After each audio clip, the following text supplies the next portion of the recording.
Good morning, Richard Pone. Good morning, Welcome Mark. in the spotlight.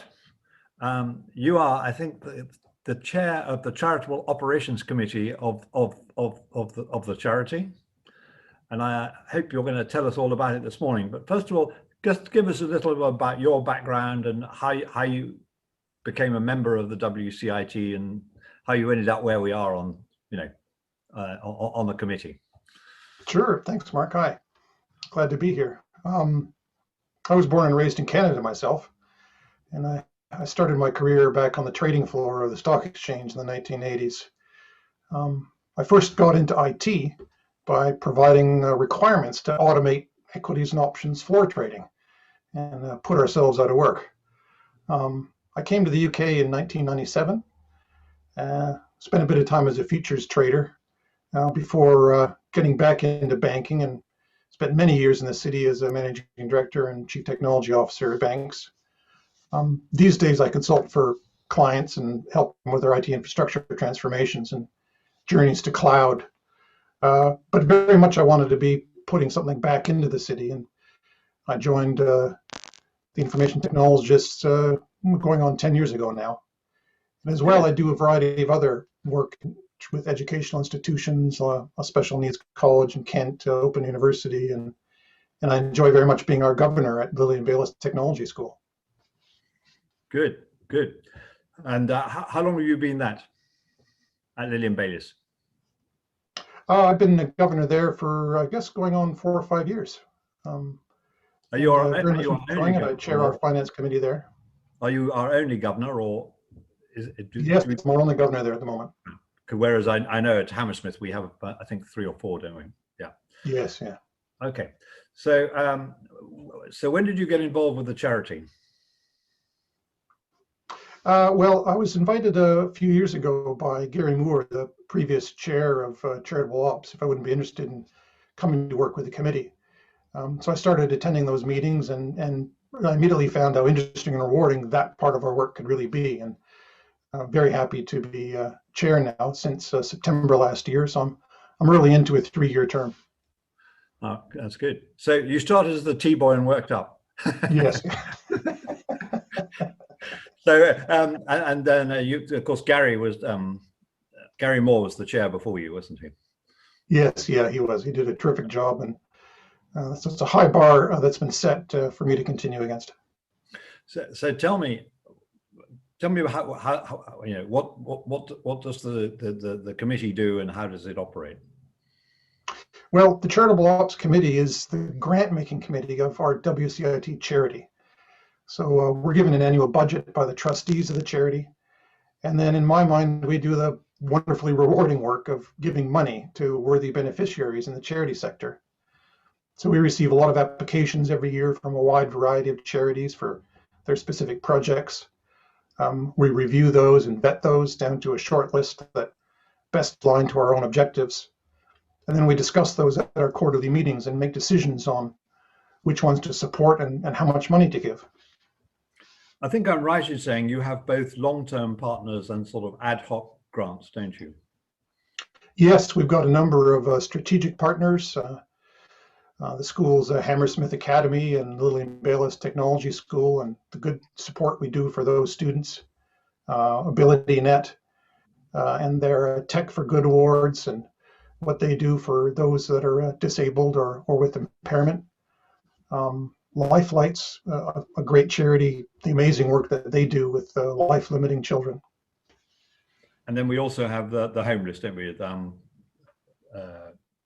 Thames Reach. Thames Reach, yeah, we're a big supporter of Thames Reach and all the work that they do in the city with homeless, and helping them to develop new IT skills to give them the capabilities of getting to work. Yeah, I think because I better reveal that I used to be a member of the committee because I was the chairman of the other half of the which was the fundraising committee, and I think both chairs sit on each other's committees. So I used to attend CHOPS, as it's known, as well. Now I remember Thames Reach. We helped support a person to educate the homeless in how to use a computer in order to get a job. Because you can't do anything, I understand it, these days without. Exactly. Technology skills are the basis for everything, isn't it? Exactly, exactly. I guess you haven't been doing too much, and well, I know you haven't, over the last year, because just talk to me a bit about what happened to grant making, sort of. Yeah, I mean, 2020. 2020, as we all know, was a terrible year in so many respects. And on top of all the health concerns for our members and all the people that we work with, the economic and market uncertainties really constrained our activities. So we weren't able to make as many grants as we would have liked to. But I'm happy to say we're back in action this year. We're receiving grant submissions right now. And I expect in May that we'll start to make grants to worthy applicants. Yeah, well, that would be really good. Of course, the company has done a fantastic job, and that members have continued to make their regular giving through CCG, our continuous committed giving scheme, and of course, they raised a fabulous £18,000 from the money for foregoing their coffee or coming to lectures or that sort of thing, which I think is a fantastic effort. So you've got some money to give, I think, to grant. Tell me, what's the application process? How if I'm a charity, what do I have to do? Well, go to our website, which I'm standing in front of at the moment, virtually. So please look up WCIT Charity, head to our website. There's a new online access there where applicants can create an ID and go through our questionnaire to submit their application, and then we're going to be happy to have a close look at it and potentially fund your project. So the application form is all online now? It's all online. We're using technology to our own benefit as well. Yeah, perhaps we should say, well, Richard, you're standing or sitting or whatever in front of the new website, which is, I had a look last night, and I think it's very impressive. It's very clean, it's very neat, and it's very clear. So I think that's a great step forward. I think it'll help applicants make I didn't go so far as to try out making an application, because I thought I suddenly might end up making one. But no, I think it looks very good. Do you have any ambitions for the committee, or do you think it's just business as usual, or you know, how do you view the future? I guess I would say that, you know, our committee is all about putting the generosity and donations of our members to the most effective use. You know, so our ambition is to make sure we channel those resources into positive action and results. We want to improve the life chances and quality of life of those who can benefit from our help. So it's all about funding worthy projects and ensuring a sustainable impact over time. Is there any projects that you've loved giving money to over the last, I don't know, probably the last year is probably not a good question, because it's been business as usual, unless you want to mention one of our strategic partners.